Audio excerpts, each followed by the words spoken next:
قبولیت کی قبولیت کے لیے، دعا کی قبولیت کے لیے چند شرائط ہیں۔ اس میں سے پہلی شرط یہ ہے کہ انسان اللہ تعالیٰ کے سامنے اپنے گناہوں کا اعتراف کرے، توبہ کرے اور استغفار کرے اور پھر اللہ تعالیٰ سے دعا مانگے۔ دوسری شرط یہ ہے کہ انسان کو اس بات کا یقین ہو کہ جو دعا میں اللہ تعالیٰ سے کروں گا اس کو اللہ تعالیٰ قبول کرے گا۔ بے یقینی کی حالت میں کی گئی دعا وہ قبول نہیں ہوتی۔ جس طرح ایک مثال بھی ہے کہ مکے میں ایک دفعہ قحط پڑ گیا تو لوگوں نے یہ فیصلہ کیا کہ ہم مکے سے باہر نکل کر نماز استسقاء ادا کریں گے۔ تو جب لوگ باہر نکل رہے تھے تو ایک بچی ان کے ساتھ جا رہی تھی، راستے میں سے وہ پلٹ آئی اور لوگوں سے کہنے لگی کہ آپ رکیے، میں آتی ہوں۔ گھر سے چھتری لے کر گئی۔ لوگوں نے کہا کہ ابھی بارش تو ہوئی نہیں ہے، بادل تو نظر نہیں آ رہے، تم چھتری لے کر آ گئی ہو۔ اس نے کہا جب ہم اللہ سے دعا کریں گے تو دعا تو اللہ قبول کرے گا، بارش تو ہوگی۔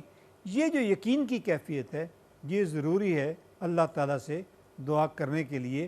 تذبذب کی کیفیت میں، شک و شبے کی کیفیت میں جو دعا کی جائے وہ قبول نہیں ہوتی۔ اور تیسری بات یہ ہے رزق حلال ہو۔ حرام کھا کر، کسی کا حق مار کر، کسی پر ظلم اور زیادتی کر کے دعا کی جائے اللہ تعالیٰ وہ دعا قبول نہیں کرتا۔ رسول اکرم صلی اللہ علیہ وسلم کا ارشاد ہے، ایک شخص بڑا لمبا سفر طے کر کے آتا ہے، اس نے کعبے کے دروازے کو پکڑا ہوا ہے، یا رب کہہ کر پکار رہا ہے، اس کی دعا کیسے قبول ہو؟ اس نے جو لباس پہنا ہوا ہے حرام کی کمائی کا ہے، اس کے رگوں میں جو خون دوڑ رہا ہے حرام کی غذا سے بنا ہے، اس کا جو جسم کا گوشت ہے وہ بھی حرام کی غذا سے پرورش پائی ہے، تو اللہ تعالیٰ اس کی دعا کیسے قبول کرے گا؟ اس لیے دعا کی قبولیت کے لیے یہ ضروری ہے کہ انسان رزق حلال کھاتا ہو، کسی کا حق نہ مارتا ہو، کسی پر ظلم اور زیادتی نہ کرتا ہو، رشوت نہ کھاتا ہو، کمیشن نہ کھاتا ہو، پھر اللہ تعالیٰ دعا قبول کر لیتا ہے۔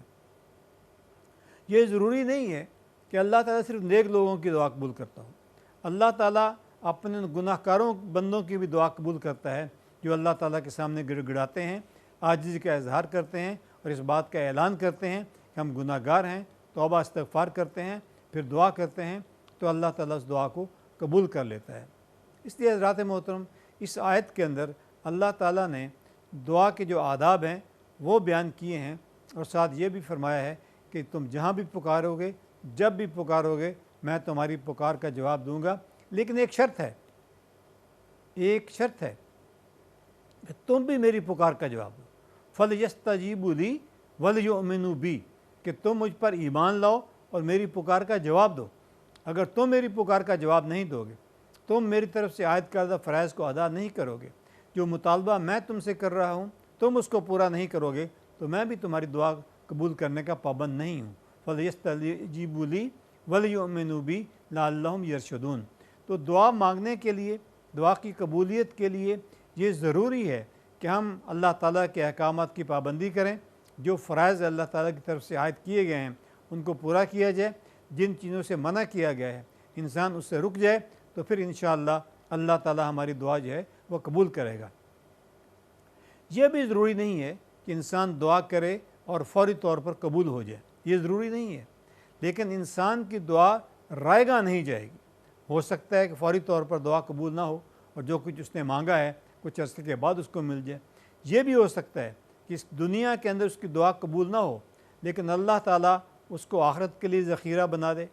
یہ بھی ہو سکتا ہے کہ انسان دعا کرے لیکن جو کچھ وہ مانگ رہا ہو وہ اس کو نہ ملے، لیکن اس دعا کی وجہ سے اللہ تعالیٰ اس کے اوپر سے آنے والی کسی مصیبت کو ٹال دے، کسی بیماری کو ٹال دے، کوئی مشکل اس کے پاس اوپر آنے والی تھی، اس نے اللہ سے دعا مانگی، دعا اس کی قبول تو نہیں ہوئی لیکن اللہ تعالیٰ نے اس مشکل کو ٹال دیا۔ یہ بھی دعا کی قبولیت کا ایک طریقہ ہے کہ اللہ تعالیٰ جب دعا قبول کرنے پر آتا ہے تو ضروری نہیں کہ دنیا میں اس کی ہر دعا قبول ہو جائے۔ ممکن ہے جو کچھ انسان مانگ رہا ہو وہ اس کے حق میں بہتر نہ ہو، اللہ تعالیٰ تو جانتا ہے کہ یہ چیز اس کے حق میں بہتر ہے یا نہیں، تو اللہ تعالیٰ اس چیز کو من قبول نہیں کرتا، اس کی جگہ اس کو کوئی اور چیز عطا کر دیتا ہے۔ لیکن انسان کو اس بات کا یقین ہونا چاہیے کہ اللہ تعالیٰ میری دعا کو قبول کرتا ہے اور انشاءاللہ قبول کرے گا۔ تو حضرات محترم، دعا کی جو قبولیت کی شرائط ہیں، ہمیں سب سے پہلے ان شرائط کے اوپر پورا اترنا چاہیے۔